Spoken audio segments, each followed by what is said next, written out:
Divorce happens.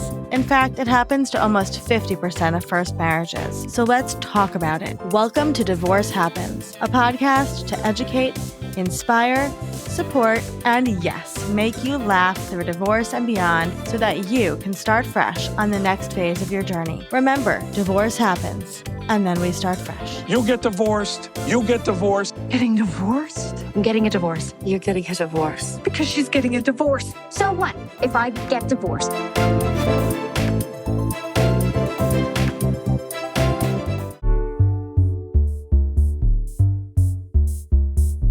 Hello, and welcome back to Divorce Happens, the podcast where we support you before, during, and after divorce with education, inspiration, a little bit of laughter, because as we know, divorce happens, and then you start fresh.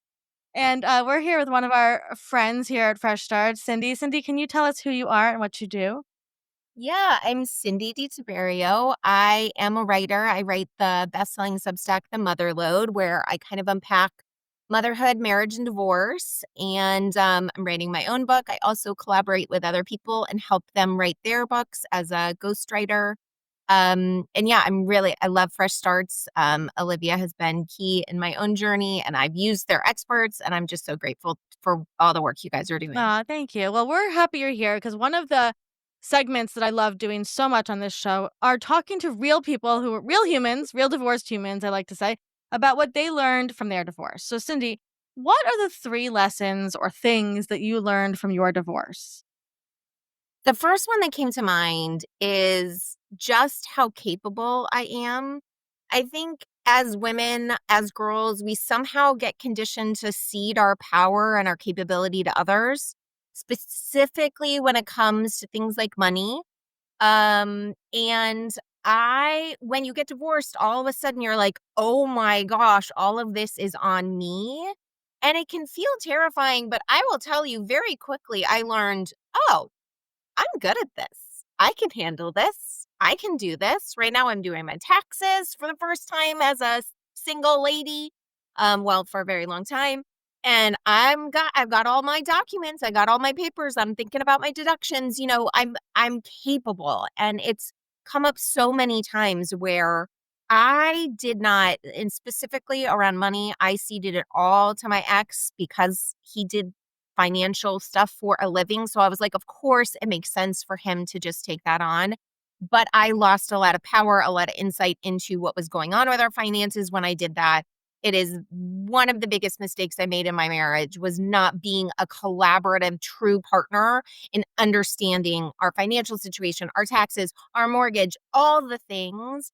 And as soon as I left and had to do it on my own, I started to realize, this is, as you do a little research. I'm great at research, by the way. I'm great. I will dig up all the things I need to know. And I did that in divorce. And I'm learning that now with my own finances. And so we are capable. We've just been taught by the patriarchy to cede power to men because that's how our system works. But we can reclaim it at any time. And even if you're not going through a divorce, take that back. Take it back. It does not belong to them. No, and what you're describing is so common in a lot of marriages, right? Like that, just kind of, okay, honey, you do it. And then you're stuck. So I see it all the time.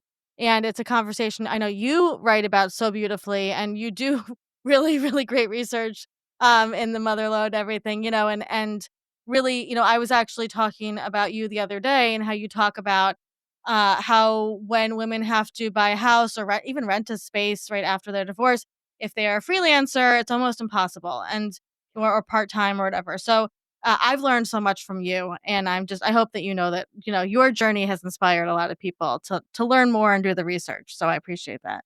Thank you. So, Yeah. okay, second thing kind of goes along with that.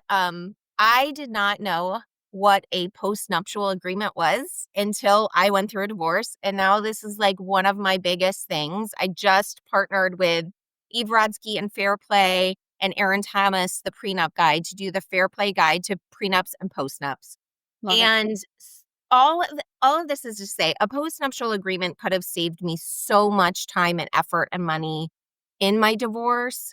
And I actually think the things that you talk about in a postnup are the very things I was just referencing. All of the money gets brought to the table. You start to discuss, like, are we paying for things the right way? Should we have separate accounts, joint accounts? Where are all our accounts, And I think that, again, it's one of those things where you bring it all out on the table, all the things you don't want to talk about.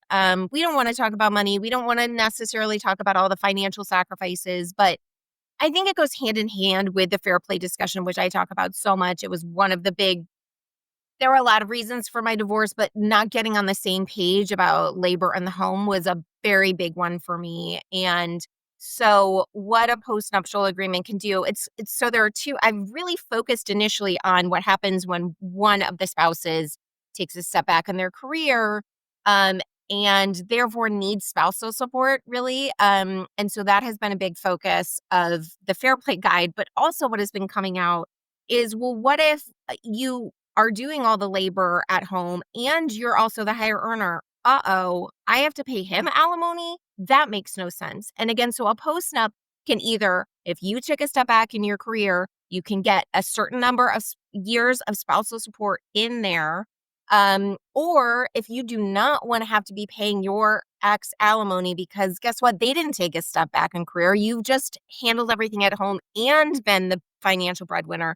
You can put something in there that says no alimony. So again, these Mhm. are just documents that protect you against a lengthy divorce. They can also be, I think, very, very instructive in your marriage to have the hard conversations and to codify, like, who's doing what. Do we feel good about this? How can we make it more equitable and feel like each partner is their work is valued and seen and will be monetized, I guess, in the case of a divorce. Yeah, what comes up for me when you're talking about that is if you can't have these conversations, that's a big red flag, right? Yes. Yes, it is. I almost feel like I had written a post called Can a Postnup Save Your Marriage?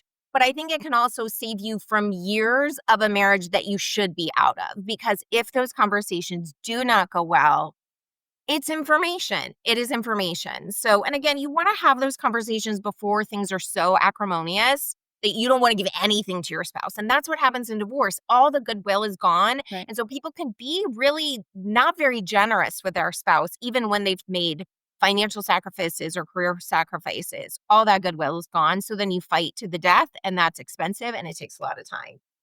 Absolutely, and a lot of money. Yeah. A lot of money. A lot of money. Okay, Cindy, last thing that you learned from your divorce. I'm just realizing this, but I think there's something that happens when you get divorced. What you're doing is you're saying, I deserve to be treated well. I don't have to keep taking bad treatment. And so there's something so revolutionary in that act. And we do it when we're desperate. I mean, no one gets divorced on a whim. We do it when there's no other option. But when you learn that you can reset the terms in a relationship, it spreads out to other relationships. So now I'm realizing, like, when I'm in a relationship and I don't like how they're treating me, I say, do I want to keep taking this? Or maybe do I want to set some boundaries? And that I didn't expect. Again, I think we've been conditioned to just tolerate, especially if it's family or your spouse, like you just kind of have to forgive and move on, or, well, just don't let it, whatever. And I think I've now seen how destructive taking treatment that did not feel good for so long is. I'm just not willing to put up with it anymore.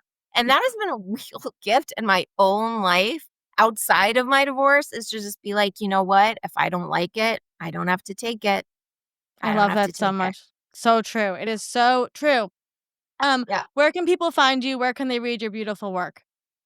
It's cindyditiberio.substack.com, or you can just put in, well, my last name is hard to spell. So I'll just say the Motherlode Substack. If you Google that, you will find me. I'm on Instagram at cindy.ditiberio also. Um, and yeah, that's the main place to find me, is on Instagram and Substack. And I'm talking about all these things all the time. All the This is time. what Yeah. I'm focused on. So Yes, we'll put the links in the show notes, and you have some great conversations happening in your Instagram stories and on your Instagram feed. So, highly, highly recommend. First of all, go and subscribe to the Motherload and help support Cindy.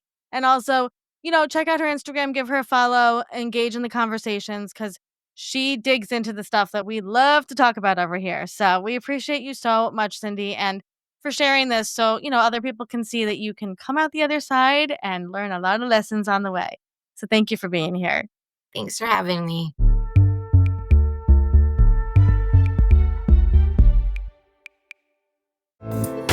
Divorce Happens is produced by Fresh Starts Registry, the only divorce registry platform for everything you need to begin again, including home items, hype team, and everything in between. Remember, divorce happens, and then we start fresh. We're here to support you before, during, and after divorce. Head to freshstartsregistry.com for more info.